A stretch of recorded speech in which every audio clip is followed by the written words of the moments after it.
제가 여행을 하면서 하나님을 사랑하는 사람들을 만나기 때문에 제 마음 가운데 기쁨이 충만하고 또 소망과 용기가 얼마나 복받치는지 모릅니다. 그러한 의미에서 하나님의 일을 하면 참 어려운 것과 또 시련들이 있지만은 그러나 동시에 하나님께서 영혼들을 구원하시고 열매를 따시는 모습들을 너무 정확하게 가까운 곳에서 볼 수 있는 기회를 갖기 때문에 참 주님의 은혜와 섭리에 대해서 얼마나 찬양하는 마음이 많이 들어가는지 모릅니다. 여러분, 하나님께서는 성경에 가증한 것이다, 가증한 일이다, 그런 말씀을 참 많이 기록해 두셨습니다. 또 하나님은 질투하는 하나님이시다 라는 말씀을 여러 번 기록해 두신 것을 우리가 성경 가운데서 볼 수가 있습니다. 하나님께는 죄가 없습니다. 하나님은 온전하게 의로우신 분이고 선하신 분이며 그 속에 흑암이 없습니다. 그 속에 반칙이 없고 그 속에 타협이 없고 그 속에 죄가 없으십니다. 그래서 하나님은 빛이십니다. 그래서 하나님의 영광의 빛을 쉐키나라고 말합니다. 이 쉐키나는 우리 인간 속에 거하신다라는 뜻인데 하나님의 죄 없이신 임재가 우리 인간들 속에 거하신다는 사실을 우리에게 말씀해 주고 있는 것입니다. 그 쉐키나 영광은 하나님께서 죄가 없으신 너무나 온전하신 의로운 빛이기 때문에 죄와 타협을 가지고 있는 하나님께서 가증히 여기시는 미워하는 것들이, 그러한 일들이, 그러한 의도들이 마음 가운데 숨어있는 자들은 그러한 거룩한 하나님의 임재 앞에 설 수가 없는 것입니다. 여러분, 회개는 우리 속에 있는 가증한 것들을 내어버리는 것들입니다.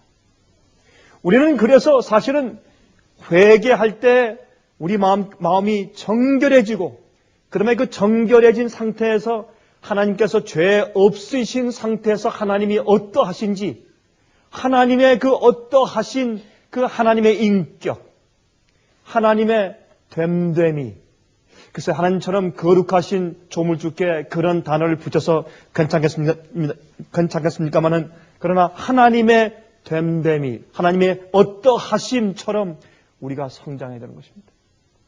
그런데 많은 사람들이 주님을 알지만은 하나님의 인격처럼 그 인격이 성장하지 못하는 이유 가운데 가장 큰 이유는 그들 속에 있는 가증한 일들을 버리지 않는 것입니다. 그래서 회개는 우리 속에 정말 단죄에 있는 하나님께서 미워하시는 것들, hateful thing 그러죠? 영어에는 하나님께서 증오하시고 미워하시는 것들, 그런 것들을 내어버리는 일들을 해야 할 것입니다. 특별히 우리가 한 해를 끝맺으면서 그 일은 우리에게 얼마나 중요한 일인지 모르겠습니다. 여러분, 성경에는 가증한 것들에 대해서 많이 언급되어 있습니다. 예를 들자면 하나님께서 먹지 말라고 하신 음식들을 가증한 것이라. 너희는 나 여호와가 거룩한 것처럼 너희도 거룩하라. 근데 하나님께서 우리에게 거룩하라고 말씀하실 때 하나님께서 미워하시는 것을 내어버리라 하는 의미가 그 속에 많이 들어있는 것을 우리가 이해하게 됩니다. 또 이방인들의 풍습들을 가증하다 했습니다. 이방인들이 가지고 있는 장신구들, 꾸미는 것들, 그들의 옷 입는 것들, 이런 것들을 가증하다고 했습니다. 우상 숭배를 가증하다고 했습니다. 거룩하지 못한 일들을 가증한 것이라고 했습니다. 그런데 또한 괄목할 만한 것은 말이죠. 하나님의 교회 안에서 진리를 행하지 않으면서도 자기가 구원 안에 있다고 생각하는 것은 가증한 일이다. 그렇게 성경은 말씀하고 있습니다. 참된 복음대로 살지 않으면서 자기가 구원과 영생 가운데 있다고 믿고 가르치는 것은 참으로 가증한 것이다 라고 성경은 말하고 있습니다. 여러분, 제가 이번 여행 중에도 적어도 여러 사람들이 있겠습니다만은 저와 만나서 대화하고 제가 직접 제가 확인한 정말 이 자기 생애 가운데 있는 교리적이고 풍습적이고 잘못된 자기의 모든 가정한 것들을 다 내어버리고 주 앞에 정말 진실되게 굴복하는 세 가정을 제가 만났습니다. 여러 가정들이 있겠죠, 물론. 계속해서 가막 가운데 있는 사람들이 있겠죠. 그러나 제가 만나서 대화하고 또한 제가 확인한 제가 세 가정을 만났습니다. 여러분이시여, 하나님께서 당신의 백성들을 거룩하게 하시는 역사를 하시는데 정말 거룩함에 이르러 오는 백성들이 점점 정말 눈에 띄게 생기는 것을 제가 보고 느끼게 됩니다. 여러분, 예레미야 7장 1절부터 10절까지 있는 말씀 제가 좀 읽어보겠습니다. 에스겔 8장에 있는 말씀을 제가 긴 말씀을 같이 읽을 것이기 때문에 그때 피도록 하시고 지금은 좀 들어보시기 바랍니다. 예레미야 7장 1절부터 10절까지 제가 읽겠습니다. 여호와께로서 예레미야에게 말씀이 임하니라. 가라사대 너는 여호와의 집 문에 서서 이 말을 선포하여 이르기를 여호와께 경배하러 이 문으로 들어가는 유다인아 다 여호와의 말씀을 들으라.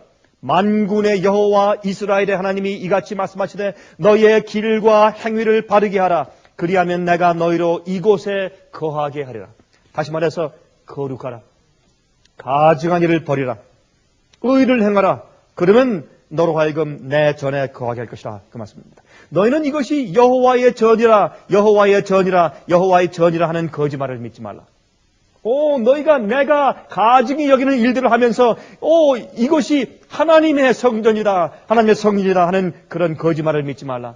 내가 너에게 이른 대로 의를 행하며 진리대로 살 때에 너희가 예배드리는 것이 하나님의 전이다. 그렇게 말씀하십니다. 너희가 만일 길과 행위를 참으로 바르게 하여 이웃들 사이에 공의를 행하며 이방인과 고아와 과부를 압제하지 말며 무죄한 자의 피를 이곳에서 흘리지 아니하며 다른 신들을 쫓아 스스로 해하지 아니하면 내가 너희를 이곳에 거하게 하리니 곧 너희 조상에게 영원 무궁히 준 이 땅이니라. 여러분, 많은 경우 말이죠. 우리는 이 의의 표준을 많이 높이 강조하다 보니까 많은 경우에 우리 마음 가운데 생기는 자질구레한 그런 말의 표현은 좀 부정적일지 모르기 때문에 좀 자세한 그런 생각 구조들에 대해서 너무 신경을 많이 써요. 그러나 하나님께서 1차적으로 말씀하기를 우리가 남들을 어떻게 대하는가, 남들에 대해서 어떻게 우리가 취급하는가, 그들에 대해서 우리가 어떻게 대접하는가 하는 것에 대해서 주님께서 큰 관심을 가지고 있는 것을 우리가 알게 됩니다. 우리는 내 마음 가운데 들어오는 유혹, 시험 이런 것 때문에 간들간들하며 그것 때문에 많은 씨름들을 해요. 그러나 그것도 중요하지만은 우리가 가지고 있는 우리의 성품과 우리의 태도 때문에 우리가 남들과 우리 이웃들과 내 가족과 주위에 있는 사람들을 내가 어떻게 취급하느냐 말입니다. 그것이 남입니다. 어떤 문제가 생길 때 내가 남을 어떻게 취급하느냐 말입니다. 남에 대해서 어떻게 생각해 주느냐 말입니다. 그것은 중요한 것입니다. 여기 그런 말씀을 하십니다. 너희가 무익한 거짓말을 의뢰 하는도다. 너희가 남들을 서로 올바로 대접하지 못하면서 올바로 내 이웃을 내 몸처럼 사랑하지 못하면서 다시 말해서 우리가 어떤 일이 생길 때 내가 이런 처지에 있을 때에 나는 내 자신을 어떻게 취급할까? 내가 어떤 대접을 받기 원할까? 그렇죠? 황금률이죠? 너희 자신이 남에게 대접을 받고자 하는 대로 남을 대접하라. 사실은 예수께서 말씀하신 그 말씀 한마디 가운데 지금 여기 있는 모든 읽은 말씀이 다 포함되어 있는 것입니다.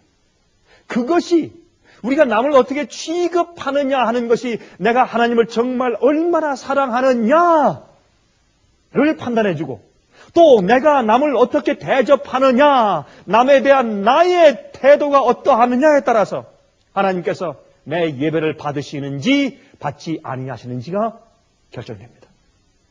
우리는 남을 취급할 때 함부로 하면서 내 속에 있는 어떤 아주 자세한 그런 생각들이나 의도들에 대해서 우린 가끔 치중해서 집중하면서 그것으로 의를 이루려고 하는 그런 착각 가운데 빠지기가 쉽습니다. 그래서 너희가 의롭게 살지 않으면서 이것이 여호와의 전이라, 이것이 교회라, 이것이 내가 예배하는 것이라, 이것이 그리스도의 생활이라, 그런 거짓말을 믿지 말라는 것입니다. 너희가 도적질하며 살인하며 간음하며 거짓 맹세하며 바알에게 분향하며 너희의 알지 못하는 다른 신들을 쫓으면서 내 이름으로 일컬음을 받는 이 집에 들어와서 내 앞에 서서 말하기를 우리가 구원을 얻었나이다 하느냐, 이는 이 모든 가증한 일을 행하려 함이라 그랬어요. 다시 말해서 하나님께서 우리가 주님을 믿는다고 하면서 진리대로 의대로 복음대로 살지 않는 일들을 주님께서 가증하다고 부르세요. 그래서 성경에는 가증한 일, 하나님께서 미워하시는 일이다라는 말씀들이 성경에 많이 기록되어 있는 것을 우리가 알 수가 있습니다. 디도서 1장 16절에 말씀하기를 저희가 하나님을 시인하나 행위로는 부인하니 가증한 자요. 그렇죠? 여러분 가증함이 무슨 뜻인지 우리가 이제 점점 이해가 되죠, 이제? 복종치 아니하는 자요 모든 선한 일을 버리는 자니라. 다시 말해서 하나님을 믿고 진리를 머리로 이해하고 받아들이고 시인하지만은 우리의 행위로 하나님을 부인합니다. 경건의 모양은 있지만 경건에 무엇이 없습니까? 경건에 능이 없습니다. 그것을 하나님께서는 가증한 것이라고 성경에 말씀하십니다.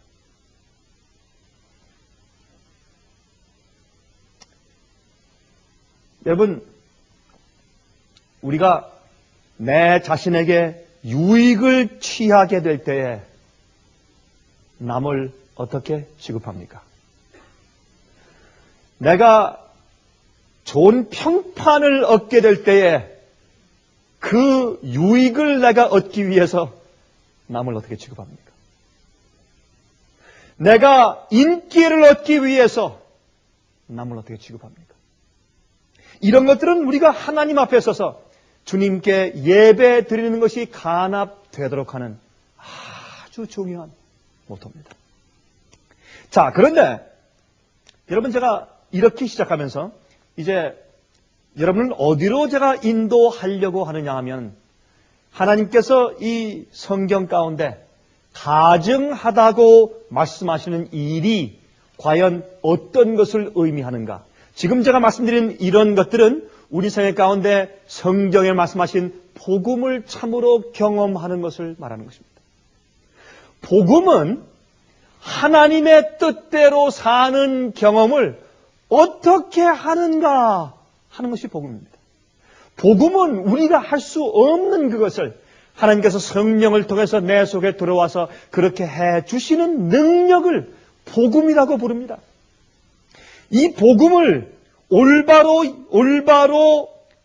얘기해 주지 않거나 교회에서 그 복음을 올바로 살아서 보여주지 않으면 그러면 정말 복음을 갈급하는 자들 마음 가운데 큰 마음 가운데 실망이 생기는 것입니다.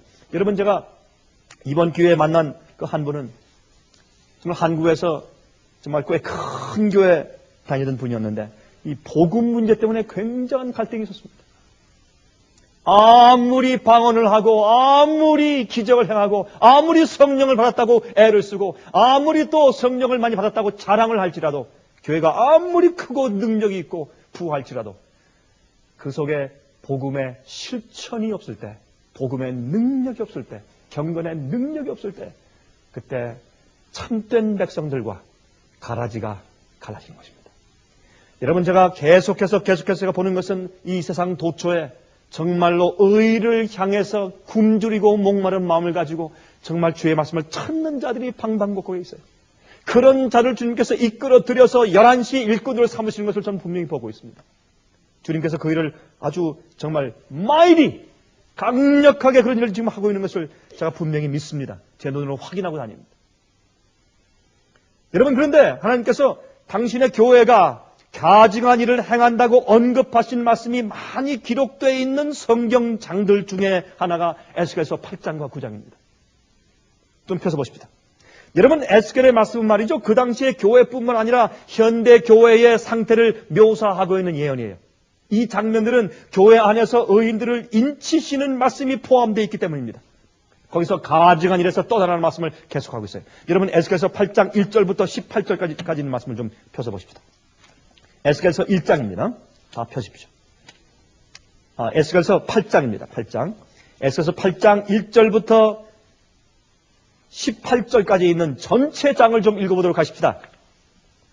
제6년 6월 5일에 나는 집에 앉았고 유다 장로들은 내 앞에 앉았는데 주 여호와의 권능이 거기서 내게 임하기로 내가 보니 불같은 형상이 있어 그 허리 이하 모양은 불같고 허리 이상은 광채가 나서 단쇠 같은데, 다시 말해서 하나님의 영광의 임재 속에 가증한 일을 가지고 있는 사람들은 그 앞에서 견딜 수가 없습니다.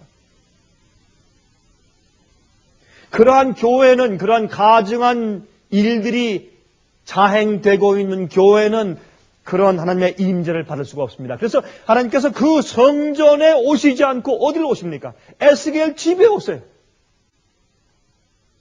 에스겔이 자기 집에 앉아 있는데 그 앞에 교회 지도자들이 앞에서 앉아 있는데 하나님께서 불같은 모양으로 나타나십니다.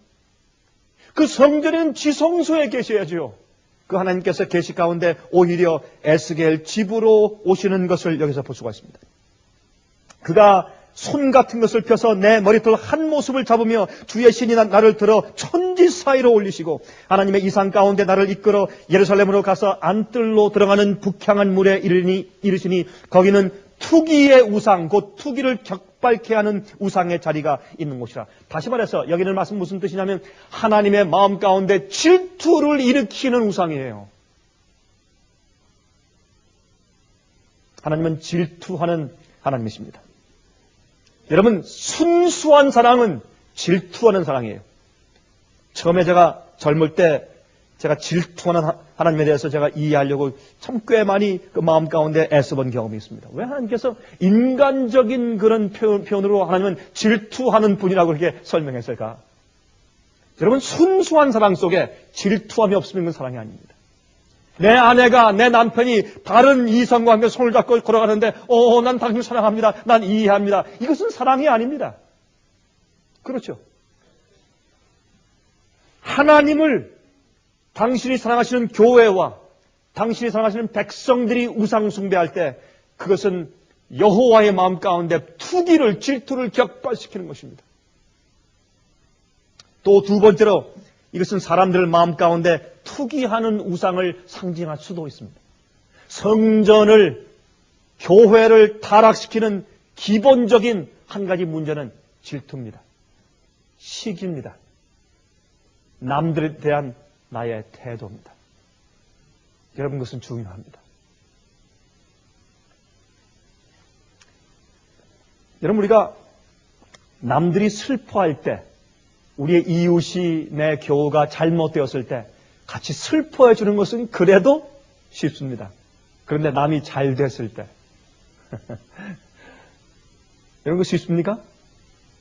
거듭난 마음이 없으면 그것은 어려운 것입니다. 그것은 불가능한 것입니다.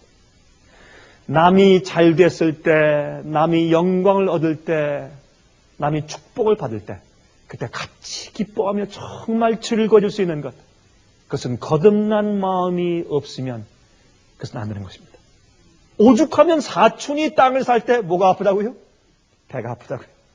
오죽하면 그런 말을 다 합니까? 여러분, 그래서 12 제자들도 서로 간의 투기와 질투를 회개하고 정결케 되어서 서로 정말로 사랑하게 되었을 때, 하나가 되었을 때 오순절의 성령을 경험했지 않습니까? 또 계속 읽어보십시다. 이스라엘 하나님의 영광이 거기 있는데 내가 들에서 보던 이상과 같더라. 그가 내게 이르시되 인자야 이제 너는 눈을 들어 북편을 바라보라 하시기로 내가 눈을 들어 북편을 바라보니 제단문 어기 북편에 그 투기의 우상이 있더라. 그가 또 내게 이르시되 인자야 이스라엘 족속에 행하는 일을 보느냐. 그들이 여기서 크게 가증한 일을 행하여 나로 내 성소를 멀리 떠나게 하느니라 그랬습니다. 여러분, 복음을 올바로 경험하지 않는 개인에게서 주님께서 떠날 수밖에 없습니다. 가증스러운 일들이 있는 가정에서 주님께서 떠날 수밖에 없습니다. 의롭게 살지 않고 가증한 일들이 존재하는 교회에 주님께서 거할 수가 없습니다. 주님께서 떠나시는 것입니다. 너는 다시 다른 큰 가증한 일을 벌이라 하시더라. 여러분, 에스겔서 8장을 보시면, 에스겔 9장은 이제 심판과 인을 치는 장인데, 에스겔 8장은 가증한 일을 보이시면서 좀 더 가증한 일, 더 큰 가증한 일, 더 큰 가증한 일 해서 가증한 일들이 교회 안에서 일어나고 있는 것들을 주님께서 계속 보여주는 그 장면이 에스겔 8장인 것입니다. 제일 처음에 투기 우상이 있지 않습니까? 그 다음에 내가 너에게 더 큰 그런 이제 가증한 것을 보여주겠다 하면서 말씀하십니다. 그 다음에 그가 나를 이끌고 뜰문에 이르시기로 내가 본즉 담에 구멍이 있더라. 여러분, 성전에는 성소 안에 문이 몇 개 있습니까? 여러분, 성소에 문이 몇 개 있습니까? 아니, 여러분들이시여, 성소에 문이 몇 개 있습니까? 3개죠. 밖에서 성소 뜰로 들어가는 휘장 문이 하나 있고, 그래서 여러분 히브리서 말씀하기를 성소의 휘장은 누구의 육체라? 예수님의 육체라 그랬습니다. 예수의 몸을 상징합니다. 예수님을 통하여서 우리가 성소에 들어갑니다. 성소는 하나님께서 우리 죄인들의 마음 가운데 있는 죄를 어떻게 해결하시는가를 보여주시는 실물 교훈입니다. 성소 안에 있는 제도는 이 교회와 우리 인간들 속에 있는 죄의 문제를 어떻게 처리하시는지를 보여주시기 위해서 우리가 허락하신 실물 교훈입니다. 그런데 그 하나님의 구속의 계획에 들어갈 때 예수님을 통해서 들어갑니다. 들어갈 때 첫 번째 성소의 뜰로 들어가고, 성소에서 지성소로 들어갈 때 휘장문이 있고, 또 성소에서 지성소로 들어갈 때 또 휘장문이 있습니다. 3개가 있습니다. 그런데 여기 이제 이 밖에서 성소 뜰로 들어가는 데 보니까 뭐가 있습니까? 벽에, 밤에 구멍이 있습니다. 이것은 예수님을 통해서 들어가는 것이 아닙니다. 예수께서 성경에 말씀하신 대로 그 진리를 따라서 올바른 휘장이 있는 그 문을 통과해서 정식으로 들어가는 것이 아닙니다. 자기들 마음대로 들어가는 것입니다. 잘못된 가르침, 잘못된 이해, 잘못된 거짓 평안의 복음의 이해, 경험, 그런 것들은 성전벽에 있는 구멍입니다. 다른 문입니다. 요한복음 10장에 말씀하기를 나는 양의 문이라 나를 통해서 들어오지 않는 자는 다 강도요 절도라 그랬습니다. 오늘날 그래서 양들을 도적질하는 잘못된 가르침과 복음이 세상에 얼마나 널려 있는지 모릅니다. 그러나 그런 가운데서 정말 성경 말씀을 읽고 이건 아닌데, 또 말씀을 읽기도 했는데 또 이것이 아닌데 저게 아닌데 하며 갈등하는 주의 백성들이 곳곳이 남아있는 것을 우리가 보게 됩니다. 여기 보세요. 근데 그 담을 헐라, 그래서 담을 헐어보니까 그 안에 한 문이 있어요. 또 내게 이르시되 들어가서 그들이 거기서 행하는 가증하고 악한 일을 보라 하시기로. 거기 들어갔는데 들어가서 이제 성소 뜰에 들어갔다가 또 성소 뜰에서 어디로 갑니까? 그 안에 들어가보면 성소 뜰에서 성소 안으로 들어갑니다. 내가 들어가 보니 각양 곤충과 가증한 짐승과 이스라엘 족속의 모든 우상을 그 사면 벽에 그렸고, 이스라엘 족속의 장로 중 70인이 그 앞에 섰으며 성전 안에 있는 성소 안에 있는 벽에 온갖 낙서를 해놓는 것입니다. 가증한 곤충과 가증한 짐승의 그림들을 그려놓았습니다. 이것은 하나님께서 주신 복음대로 하지 않는 것을 상징하고, 또한 주님께서 말씀하신 진리대로 하지 않는 교회를 상징합니다. 주님께서 인간을 어떻게 구원하시겠다고 말씀하신 성경대로 사람들을 가르치지 않는 것을 말합니다. 구원의 도리를 인간의 잘못된 신학과 가르침으로 낙서를 잔뜩 해놓은 것을 상징합니다. 그것은 영적인 음행이고 영적인 우상인 것입니다. 이때 이스라엘의 장로 중 70인은 이스라엘 백성들의 장로들, 책임자, 대표자들입니다.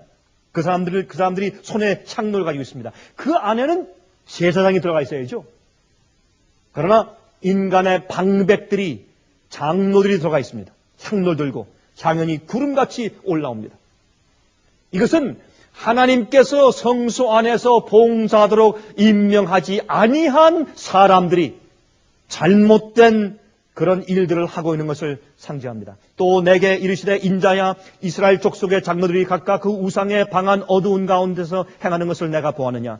그들이 이르기를 여호와께서 우리를 보지 아니하시며 이 땅을 버리셨다 하느니라. 하나님을 두려워하지 않는 것입니다. 하나님을 두려워하지 않습니다. 또한 완전한 절망 가운데 있습니다. 그래서 주님께서 말씀하신 이대로 해봤자 무슨 소용이 있는가? 내가 주님의 뜻대로 살아봤자 무슨 소용이 있는가? 우리가 아직도 바벨론에 잡혀와 있는데, 아직도 시련이 있는데. 여러분, 우리가 정말 주 앞에 신실하게 사는지는 주님께서 축복하실 때가 아니라 우리 생활 가운데 시련이 있을 때 우리가 하나님을 어떻게 취급하느냐에 서 표현됩니다.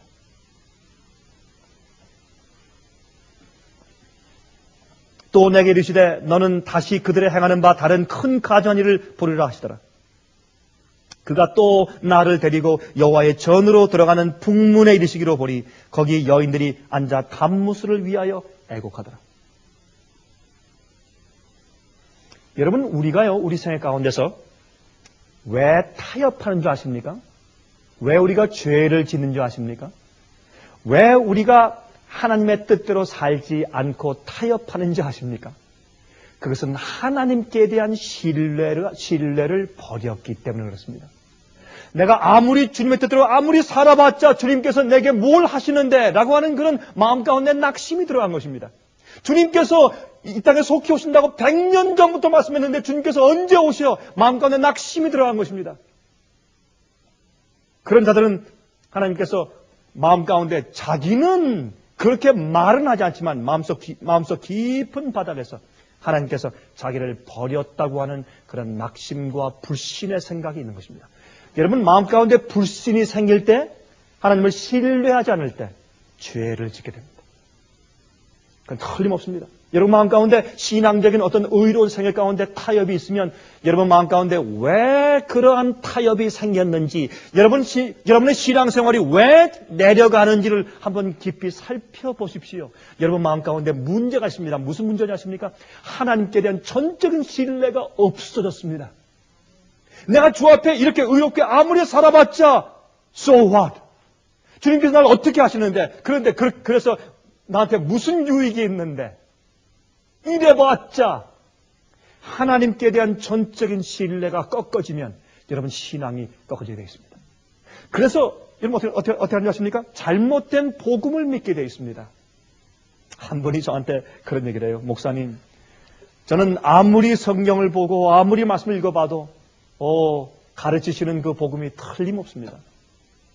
정말 올바른 영원한 복음 틀림없습니다. 그런데 제 마음이 낙심될 때는 차라리 자유주의 신학처럼 그저 예수님께서 나 같은 부족한 죄인 이런 사람이니까 주님께서 은혜로 그저 봐줘서 그저 구원하시는 그것을 믿고 싶습니다. 그게 굉장히 달콤하게 들립니다. 그런 얘기를 해요. 하나님께 대한 우리의 태도와 우리의 관념이 어떠하느냐에 따라서 우리의 충성도가 달라집니다. 자식들이 말이죠.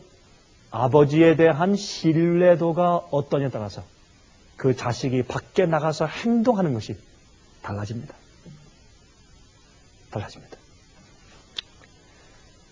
여기 이제 여인들이 성소 안에 모여서 단무술을 위해서 애곡합니다. 여러분, 단무수가 뭡니까? 제가 지난번에 한 말씀드린 적이 있는데, 이 단무수는 뭐냐면, 이 단무수의 뜻은, 이것은 이제 바벨론 도시를 건설하고 바벨탑을 쌓은 니므롯의 아들이죠.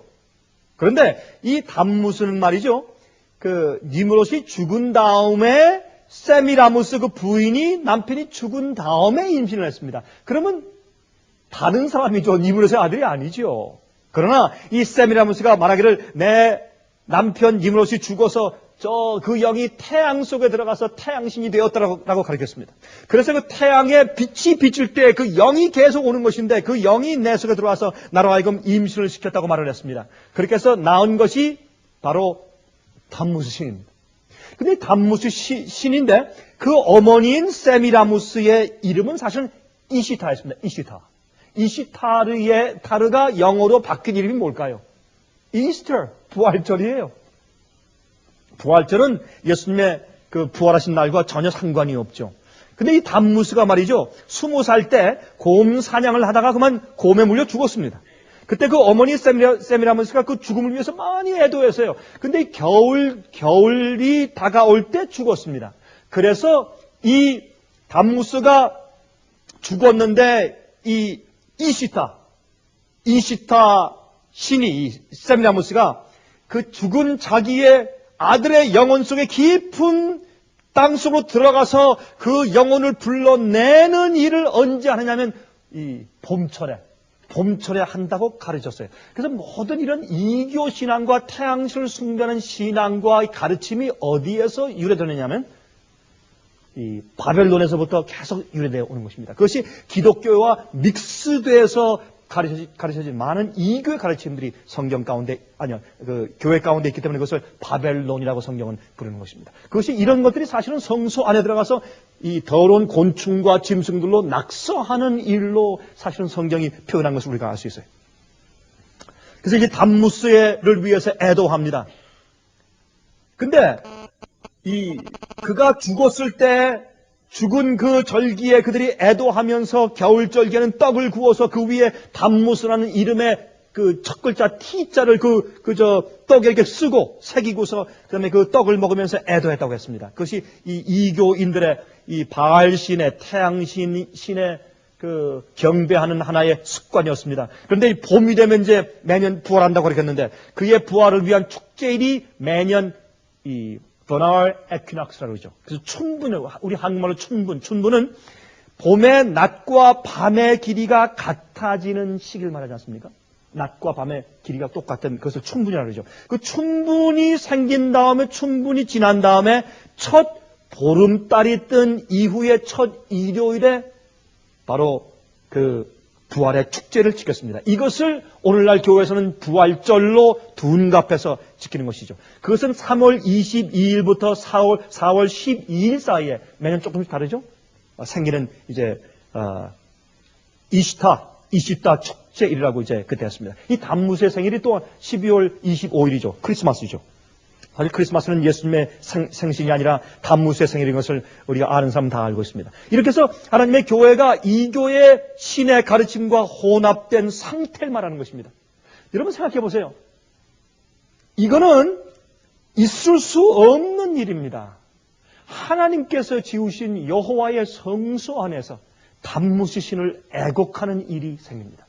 이것은 그 당시에 물론 그런 계시를 주었지만 이것은 미래에 있는 영적인 바벨론, 하나님의 교회가 이교의 사상과 가르침과 잘못된 복음으로 접목되어서 잘못된 경배를 드리고 있는 것을 예언한 것입니다. 그러므로 에스겔 8장은 사실 오늘날 우리가 살고 있는 이 시대의 교회들을 상징하는 예언인 것을 우리가 잘 알고 있습니다. 그런데 그 뒤에 어떤 일이 있습니까? 그 뒤에 보십시오. 이제. 그가 또 나를 데리고 여호와의 전으로 들어가는 북문에 이르시기로 보니 거기 여인들이 앉아 담무스를 위하여 애곡하더라. 여기 보면 점점 그 타협하는 것이 점점 깊어지지 않습니까? 나중에 그것이 어디까지 갑니까? 그 결론이 어디 있습니까? 그가 또 나를 데리고 여호와의 전 안뜰에 들어가시기로 보니 여호와의 전문 앞 현관과 제단 사이에서 약 25인이 여호와의 전을 등지고 낯을 동으로 향하여 동방 태양에 경배하더라. 또 내게 이르시되 인자야 내가 보았느냐 유다 족속이 여기서 행한 가증한 일을 적다 하겠느냐. 그들이 강포로 이 땅에 채우고 또다시 내 노를 격동하고 심지어 나무가지를 그 코에 두었느니라. 다시 말해서 주님의 배도가 어떻게 해요? 서서히 이교의 가르침이 서서히 조금씩 들어옵니다. 그러면 하나님에 대한 이해가 잘못됩니다. 하나님에 대한 성품에 대한 이해가 잘못됩니다. 어떻게 우리가 의롭게 되는가에 대한 이해가 잘못됩니다. 복음이 잘못됩니다. 구원에 대한 이해가 잘못됩니다. 그러므로 성령에 대한 경험이 이상하게 되어버립니다. 거짓 성령과 가증한 귀신들이 잔뜩 들어오게 됩니다. 여러분, 이것은 우리가 요한계시록 18장에서 보는 것 아닙니까? 넷째 천사가 내려와서 그의 영광으로 온 땅이 환해지는 일을 하면서 다시 바벨론에 정말 가증한 그 새들과 귀신의 영들이 모이는 것이 되었다고 말하는 그 장면과 에스겔 8장은 똑같은 내용인 것입니다. 이것이 마지막 시대에 있는 교회의 잘못된 상태를 말씀해 준 예언이죠. 그래서 이렇게 할 때 이 결론이 무엇입니까? 이것은 옛날 고대 이스라엘이 실제적으로 이교의 우상 숭배를 들여와 하나님의 성전을 더럽힌 것들을 묘사하지만 또한 이것은 우리 시대의 예언입니다. 이 마지막이 무엇입니까? 동방태양을 향해서 경배하는 것입니다. 왜 그렇습니까? 여러분, 하나님께서는 그 당시에 동방태양을 향해서 경배하지 않도록 하기 위해서 성소를 어떻게 지으라 했습니까? 지성소를 어느 쪽에? 지성소의 방향이 어느 쪽에? 서쪽에. 그래서 그들이 지성소 하나님의 인재를 향해서 들어갈 때 이 태양을 등지고 들어가도록 하기 위해서 서쪽에 두셨습니다. 그러나 그들이 어떻게 해요? 들어가는 입구서부터 번져다니죠. 그 사이에서 지성소를 향해서 애국하며 기도해야 될 25인이 돌아서서 동방 태양을 향해서 경배하는 것을 여기서 말했습니다. 여러분, 왜 25인입니까? 25인은 누굽니까? 여러분, 그 당시에 이제 성소에서 봉사하는 제사장들의 숫자가 많기 때문에 몇 반열로 나눴습니까? 다윗 때 몇 반열로 나누었습니까? 24그룹으로 나눴죠. 24그룹으로 나눴어요. 그래서 24그룹 가운데서 대표자 한 명씩 뽑으니까 24 제사장들. 한 명은 또 누굽니까? 대제사장. 그래서 25인입니다. 제사장들의 무리들이 어떻게 동방태양에게 경배하는 것입니다. 이렇게 해서 복음이 잘못되면 하나님의 진리를 마음대로 인간이 뜯어 고쳐서 그렇게 믿고 살아도 괜찮아집니다. 특별히 하나님의 계명을 뜯어 고치는 것입니다. 그래서 사실은 여기에 동방태양을 숭배하는 것이 이렇게 성소를 더럽히는 일의 마지막 결론으로 등장하는 것을 여기서 우리가 보게 되는 것입니다. 그런데 그렇게 해서 어떻게 합니까? 이렇게 해서 여러분, 이것은 마지막 시대에 짐승의 표인 일요일 휴업령으로 인도합니다.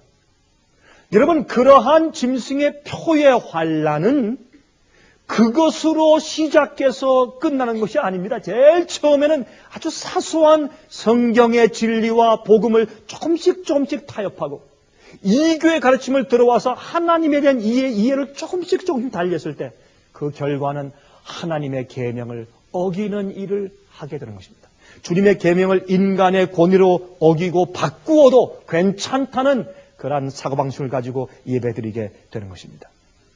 그래서 짐승의 세력이 교회 안에 들어와 있어도 별 큰 마음 가운데 부담이 없게끔 그렇게 교인들이 또한 교회가 마음이 어두워지는 것입니다. 그 다음에 여러분, 에스겔서 9장을 보시면 에스겔 9장은 심판을 여기 설명하고 있습니다. 심판을 설명하는데 인치는 사업이죠. 그렇죠? 하나님의 복음과 진리를 더럽혀서 영혼들을 죽인 사람들에 대한 심판입니다. 근데 여기 9장을 읽어보시면 6 천사가 나오는데 우리 한번 읽어봅시다. 그가 또 큰 소리로 내 귀에 외쳐 말씀하시되 이 성읍을 관할하는 자들로 각기 살육하는 기계를 손에 들고 나오게 하라 하시더라. 내가 본즉 6 사람이 북향한 윗문길로 쫓아오는데 각 사람의 손에 살육하는 기계를 잡았고 그 중에 한 사람은 가는 베옷을 입고 허리에 서기관의 먹그릇을 찼더라.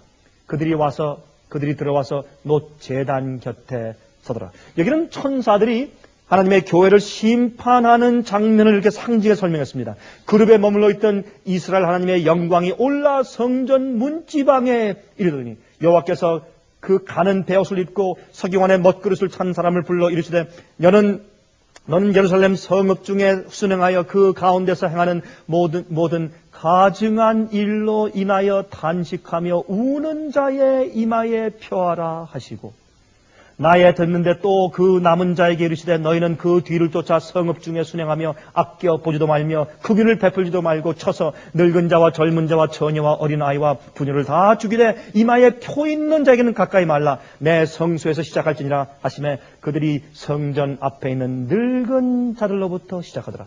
이러면 성전에 있는 늙은 자들은 제사장들을 말합니다. 오늘날 이 시대의 목사들을 말합니다. 가장 많은 빛을 받은 지도자들을 의미하는 것을 우리가 잘 알고 있습니다. 여기에 하나님께서 치시는 천사의 숫자는 5인데 인치는 천사의 숫자는 1명입니다. 5대 1이에요. 꽤 흥미있는 그런 장면인 것을 우리가 알 수 있습니다. 교회 안에서 정말 진리대로 가증한 것을 버리고 주께서 말씀하신 의대로 예배하는 자들의 숫자가 적다는 것을 성경은 은유적으로 설명하고 있습니다. 하나는 인을 치고 5은 죽입니다.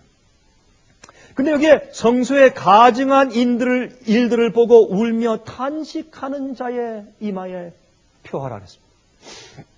여러분 보십시다. 여기에 나타난 말씀을 보니까 여기에 가증한 것은 무엇입니까? 우리가 가증하다 그러면 무슨 우상 숭배하고 잘못된 것을 하고 잘못된 것을 먹고 또 주님께서 미워하는 것을 행하고 그런 것도 중요하지만 여기 있는 내용을 보면 어떤 내용입니까? 여기는 컨텍스트를 보면 하나님께서 성소 안에서 어떻게 해야 우리가 용서받을 수 있으며 어떻게 해야 구원받을 수 있는지에 대한 복음을 더럽히는 것을 가증하다고 말씀하십니다. 잘못된 복음을 가르치는 것을 가증한 일이라고 말씀하는 것입니다. 그 다음에 그러한 일들 때문에 마음 가운데 탄식하며 우는 자들의 이마에 인을 치십니다. 근데 인을 친다는 말은 제가 이제 여러 번 설명드렸지만 여기에 인친다는 말은 인친다고 표한다는 말하고 인친다고 되어 있지 않고 표하라는 말은 사실은 이 히브리 원어에 글씨를 써라라고 되어 있습니다. 글씨. 이것은 이 히브리 그 알파벳 가운데서 알렙, 달렛, 김모 이제 그런 그 알파벳 순서가 있는데 그런 히브리 알파벳 순서 가운데서 제일 마지막 그 알파벳이 타오입니다. 타오. 그래서 이 히브리 말에는 이렇게 성소 안에 성전 안에서 예루살렘 안에서 행해지는 그런 가증한 일들 보고서 울며 탄식하는 자들, 다시 말해서 그러한 잘못된 복음에 잘못된 의로운 행실에 불의한 행실에 거기에 참여하지 않은 사람들이죠. 그러니까 울면 탄식하죠. 그 속에 있지 않죠. 그런 자들의 이마에 타오자를 써라. 타오는 맨 마지막 알파벳인 것처럼 그러한 일에 참여하지 않고 끝까지 남아있는 남은 무리를 상징하는 것입니다. 그런데 요한계시록 14장을 보시면 이 지구의 마지막 시대에 주시는 마지막 구원의 기별이 나옵니다. 그것을 첫째와 둘째와 셋째와 3명의 천사들이 하늘을 날아가면서 이 세상에 있는 마지막으로 이 세상 사람들에게 마지막으로 이제 자기의 기별로 회개하라고 경고하는 그런 기별이 성경 가운데 요한계시록에 기록되어 있는데 그것을 요한계시록 14장에 있는 세 천사가 말하는 기별이라고 설명되어 있습니다. 근데 첫 번째 기별은 무엇입니까? 첫 번째 어떤 말을 하냐면 영원한 복음에 관한 것을 말합니다. 이 천사가 하늘에 날아가는데 이 땅에는 모든 족속과 백성과 방언과 민족에 전할 영원한 복음을 가지고 있더라라고 설명을 해요. 근데 이 복음, 영원한 복음, 변치 않는 복음이죠. 정확한 복음, 주님께서 에덴 동산부터 예수께서 오실 때까지 한 번도 하나님께서 어떻게 인간을 용서하시고 그들의 죄를 어떻게 해결해 주시고 어떻게 구원하실지에 대한 복음이 한 번도 변치 않는 영원한 복음, 그 영원한 복음을 전파해요. 근데 이 마지막 시대에 성소 안에, 교회 안에 낙서가 많기 때문에 가증한 새들과 짐승들을 마음대로 그려서 사람들이 잘못된 복음을 믿게 낙서가 교회 안에 너무나 많기 때문에 변치 않는 순수한 영원한 깨끗한 복음을 전하는 일이 마지막 시대에 한 번 있어요. 근데 그 복음을 거절할 때 두 번째 천사가 말하기를 무너졌도다 큰 성 바벨론이요. 그래서 바벨론이 교회가 온전한 올바른 변치 않는 원래의 그 복음을 거절할 때 바벨론이 된다고 선포합니다. 그 다음에 바벨론이 선포한 다음에 그때 하나님께서 이제 마지막에 그 복음을 통해서 올바른 남은 백성들이 누군가 하는 것을 세 번째 천사가 선포합니다. 짐승의 뼈를 받지 말고 그 우상에게 경배하지 말라. 그 우상에게 잘못된 복음을 가지고 타협한 그러한 짐승의 우상과 짐승의 표를 받거나 짐승의 우상에 경배치 않는 자들을 결론적으로 설명하기를 하나님의 계명을 지키며 예수 믿음을 지키는 자들이 여기 있다 이렇게 말을 해요. 예수의 품성을 가진 사람들. 그렇죠? 그래서 여기 있는 이 이야기가 에스겔 8장과 9장에는 얘기하고 똑같은 배열과 순서를 가지고 설명되어 있는 것을 우리가 볼 수 있어요. 성소 안에 이 낙서한 것은 복음을 바꾼 것입니다. 그것을 거절하는 것은 가증한 일이요. 바벨론 속에 가증한 일들과 가증한 새와 귀신의 영이 가득 차 있어요. 왜? 복음이 잘못돼 버리면, 영원한 복음을 거절하면, 그러면 잘못된 영이 들어와요. 거짓 영이 들어와요. 여러분, 그러므로 하나님을 믿는 것 같지만은 그 안에서 사실은 예배드리고 찬송하고 기도하는 것 같지만 성경이 설명하기를 그런 사람들은 단무술을 애곡하는 것과 똑같고 우상을 숭배하는 것과 똑같고 원래 문이 아니라 담 옆에 구멍을 뚫고 들락날락하는 것과 꼭 같다고 설명을 하고 있다고 말입니다. 여러분, 그래서 에스겔 11장을 보시면 거기 이렇게 말씀을 해요. 에스겔 11장의 16절부터 21절의 말씀 가운데 제가 좀 골라서 말씀드리면 그들이 그리로 가서 하나님께서 이제 이스라엘 땅으로 그들을 다시 다 불러서 간다 그랬습니다. 그들이 그리로 가서 그 가운데 모든 미운 물건과 가증한 것을 제하여 버릴지라. 원래 가르침으로 옛 길로 돌아가서 그들이 바벨론으로 포로 잡혀 온 곳에서 돌아가서 해방되어서 그들이 잘못된 가르침과 복음에서 해방되어 돌아가서 그들이 가증한 것과 미운 물건을 다 제하여 버린다 그랬습니다. 내가 그들에게 일치한 마음을 주고 그 속에 새 신을 주며 그 몸에서 굳은 마음을 제하고 부드러운 마음을 주어서 내 율례를 쫓으며 내 규례를 지켜 행하리니 그들은 내 백성이 되고 나는 그들의 하나님이 될 것이라 그랬습니다. 그 다음에 그들은 가증한 것을 마음으로 쫓는 자가 아니라 그랬습니다. 여러분, 이것은 무슨 뜻이냐 하면 잘못된 복음에서 해방돼 나올 때 주님께서 내가 그들에게 내 마음과 나의 마음과 일치한 마음을 그들에게 주어서 내 신을, 내 성령을 그들 마음 가운데 주어서 그들의 딱딱한 마음을 재버리고 부드러운 마음을 내가 심어주어서 내 율례와 내 계명을 지켜서 행하게 내가 만들어 주겠다. 그렇게 말했어요. 이것이 가증한 것에서 나오는 것이라고 에스겔서는 설명합니다. 여러분, 마태복음 24장 15절 16절 보시면 너희가 선지자 다니엘의 말한 바 멸망에 가증한 것이 거룩한 곳에 선 것을 보거든 그때 유대에 있는 자들은 산으로 도망할지라. 이것은 육신적인 로마 군대가 예루살렘 가까이 왔을 때 그 사인을 보고 도망가는 것입니다. 여러분, 다니엘 11장 31절에는 다니엘의 서에 있는 말씀을 예수님께서 인용하시면서 하신 것인데 군대는 그의 편에 서서 성소 곧 견고한 곳을 더럽히며 매일 드리는 제사를 폐하며 멸망케 하는 미운 물건을 세울 것이며 그랬어요. 이것은 교회 안에서 잘못된 것을 가르치며 하늘의 성소 제를 회파하는 것을 의미하죠. 또한 다니엘 12장 10절과 11절에 말씀하기를 매일 드리는 제사를 폐하며 멸망케 할 미운 물건을 세울 때부터 그런 말씀이 나와요. 이것은 가증한 것들이에요. hateful thing이에요. 이것은 미운 물건이니까 가증한 것입니다. 하나님께서 미워하시는 것입니다. 이런 것들을 세울 때부터 다시 말해서 다니엘은 이런 가증한 미운 물건이라고 말을 하는데 이것은 마지막 시대에 있어서 로만 캐톨릭 교회로부터 시작된 잘못된 복음과 잘못된 진리의 잘못된 성경 가르침이 오늘날 개신교에 깊이 들어가 있는 것을 설명합니다. 그렇죠? 자, 거기에서 어떻게 나오라고 설명을 하는 것입니다. 나오라고 설명하는데 예수께서 말씀하기를 그런 로마 군대가 예루살렘 성 가까이 온 신호가 보이면 들어오기 전에 일단 왔다 포위했다 하면 도망가란 말입니다. 이것이 마지막 시대에 있는 이 요한계시록 14장에 있는 세 번째 천사가 설명하는 것이지요. 여러분, 제가 이렇게 설명하는 것은 지금 제 설교를 비디오 통해서 듣고 있는 사람들은 제가 이렇게 설명하지 않으면, 이렇게 기초적으로 설명하지 않으면 이해하지 못할 분들이 많이 있어요. 그러나 그들 가운데서 얼마나 마음이 순수하고 진리를 사랑하며 정말 우리를 부끄럽게 할 자들이 저밖에 많이 있는 것을 제 눈으로 보기 때문에 제가 설명하는 것입니다. 여러분 보세요. 그럴 때 여러분이 마지막 시대에 짐승의 표에 대한, 짐승의 표가 오는 데 대한 그런 사인이 보일 때 바벨론에서 도망하란 말입니다.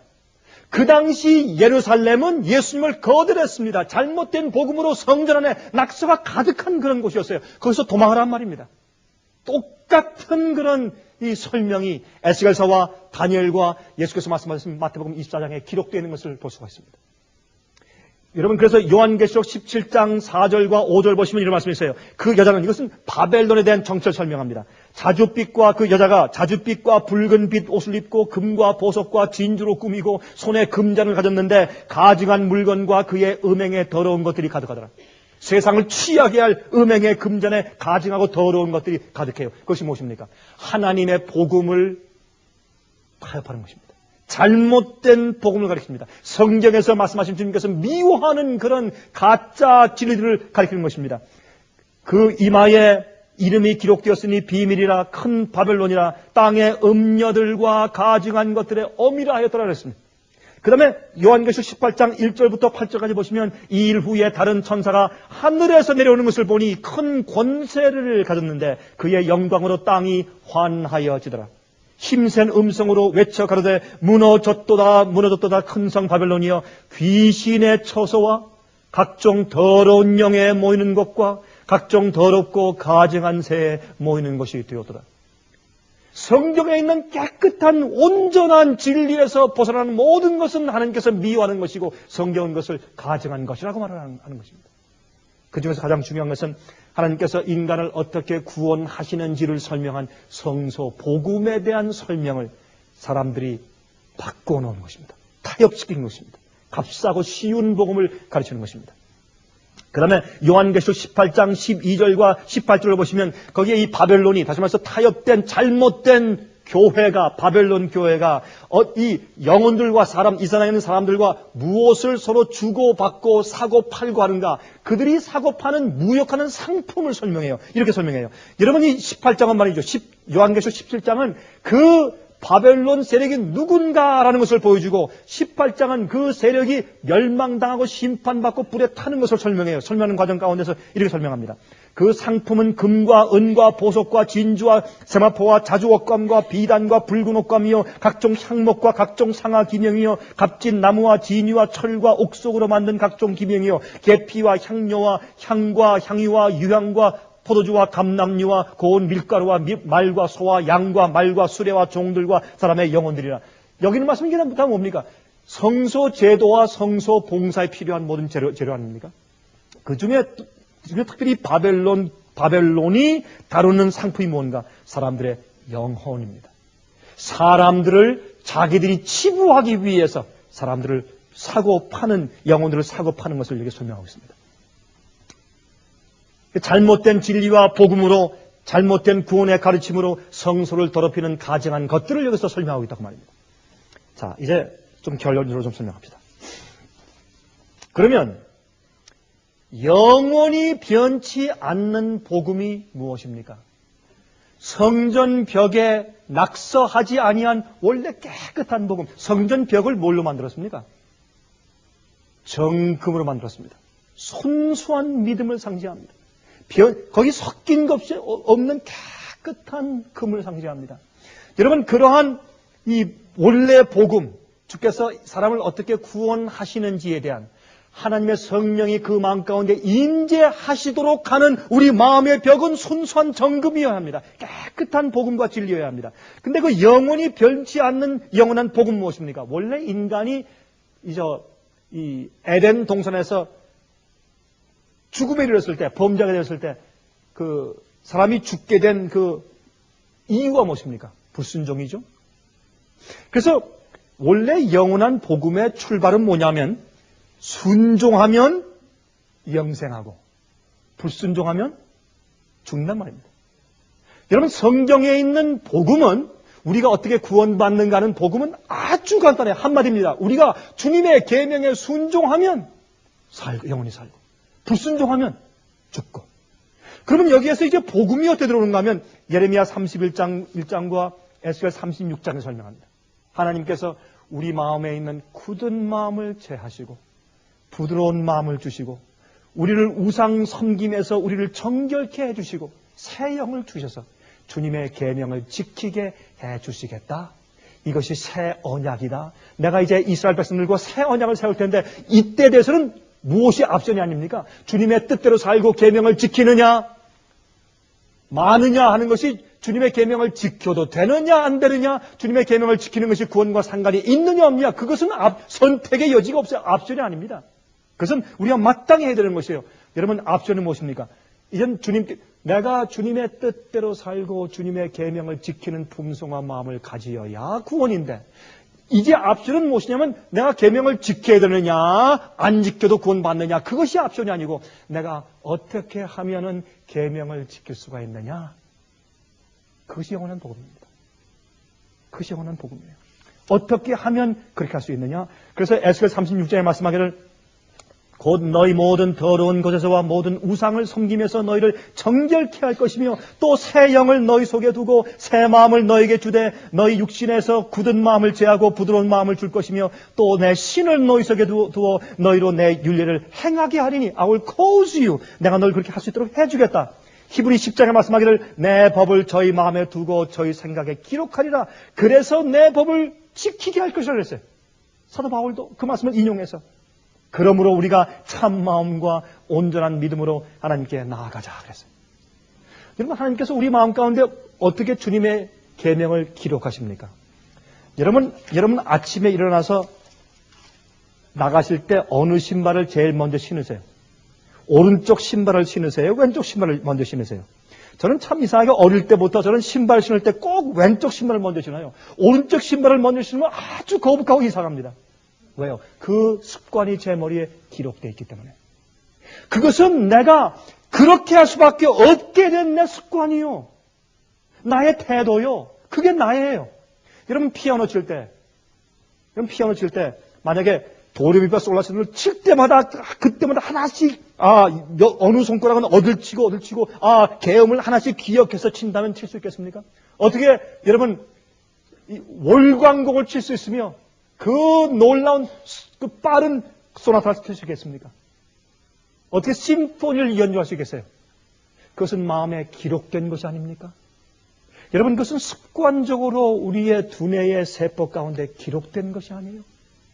하나님께서 복음으로 말씀하기를 복음은 하나님께서 믿는 자들을 구원하시는 하나님의 능력이라고 했어요. 그래서 우리가 주님의 계명을 지키는 것이 좋고 사랑스럽고 기쁘고 즐겁게 생각하는 즐거운 그런 새로운 마음을 우리 마음 가운데 주신단 말입니다.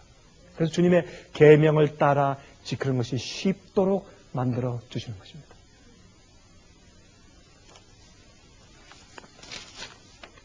세상에 가증한 것들이 참 많습니다. 우리가 한 해 동안에 가증한 일들을 많이 했을 것입니다. 가증한 일들을 이기는 길은 새 마음을 받는 것입니다.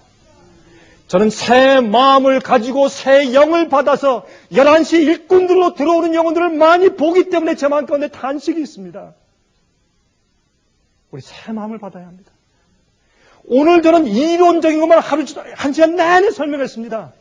그러나 기억하십시오. 이렇게 한 이유는 이 이론이 정립되지 않아서 마음에 참 방황하는 영혼들이 이 테이프를 많이 볼 것이기 때문에 설명했습니다. 그러나 결론적으로 말씀을 드립니다. 여러분이시여, 새 마음을 가져야 합니다. 우리 마음 가운데 시기와 질투가 있으면 안 됩니다. 우리가 다른 사람을 잘못 대접하는 그런 태도가 있으면 안 됩니다. 그런 것들은 의롭게 새롭게 새로운 영을 받은 마음이 아닙니다. 출발이 잘 되어야 할 것입니다. 마음에 있는 근본적인 바탕이 다시 되어야 합니다. 그래야 계명을 지킬 수 있는 사람들이 됩니다. 우리 마음 가운데 있는 가증한 것들이 주님의 성령의 감동하심으로 다 씻어지고 내어 보내지는 그런 경험들이 우리 마음 가운데 다 각자 있게 되기를 간절하게 기도합니다.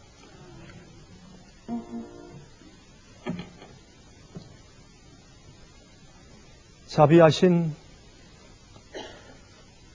하늘에 계신 우리 아버지, 우리가 주님 앞에 우리 속에 있는 것들을 전부 열어서 주 앞에 폭로시키고 주님께서 보실 때 주의 목전 앞에 가증하고 더러운 것들을 다 씻음받기를 간절히 소원합니다.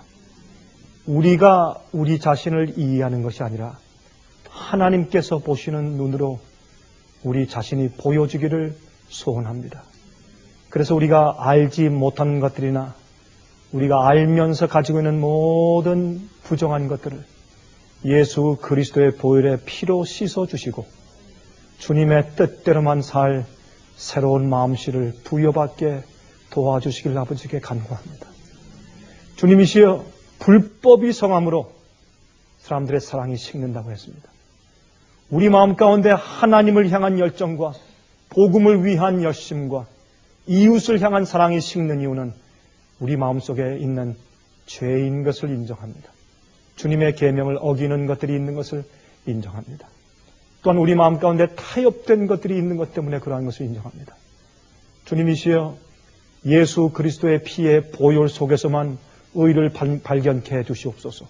우리의 힘으로 할 수 없사오니 주여, 참으로 새 언약의 약속을 주신 것처럼 우리 마음속에 그렇게 할 수 있는 마음을 허락해 주심으로, 그래서 주님의 뜻대로 사는 것이 즐겁고 행복한 그런 소원을 넣어주심으로 우리가 주님의 규례와 뜻대로 행하게 해 주시옵소서. 자비하신 하늘에 계신 아버지시여, 이것은 우리에게 얼마나 중요한지 모르겠습니다. 주여, 성령으로 우리 마음 가운데 베풀어 주셔서 주의 참 백성 되게 해 주시옵소서. 이 세상은 마지막을 향해서 쏜살같이 달려가며 참으로 마지막 환란이 우리 눈앞에 다가온 것을 피부로 느끼고 삽니다. 주여, 세상과 교회가 성소의 큰 낙서한 곳에서 타협된 복음을 가지고 있지 않습니까? 그러나 주님께서 남은 자들을 인치는 모습이 우리 눈앞에 분명히 보이고 있는데, 주여, 우리가 꼭 주의 남은 무리의 그 백성들의 숫자에 꼭 속할 수 있도록 축복하여 주시옵소서. 주여, 주님을 이름만 부르는 자가 되게 마시고 아버지의 뜻대로 행하는 자를 되게 축복하여 주시옵소서. 살아계신 예수 그리스도의 거룩하신 이름을 의지하여서 간절하게 기도합니다. 아멘. 은혜 많이 받으셨습니까? 지금까지 들으신 이 생애빛 예배 설교는 간절한 마음으로 진리를 찾는 분들과 정직한 양심으로 말씀을 받아들이고 언제나 진실이 무엇인지를 생각하는 그리스도인들을 위한 말씀입니다. 주변 가족들이나 친지들 중에 말씀을 사모하고 순결한 신앙을 갖기 소원하는 분들이 계시면 저희 생애빛 예배 설교 테이프를 소개해 주시기 바랍니다. 매주 원하시는 분들의 가정으로 직접 배달되는 생애빛 예배 설교는 개인의 신앙 부흥이나 소규모 그룹 예배를 위하여 비디오와 오디오 카세트, DVD, CD로 제작되었습니다. 생애빛 예배 설교 테이프를 원하시는 분들은 1-877-704-1004번으로 전화하여 신청하시면 됩니다. 그럼 다음 시간까지 안녕히 계십시오.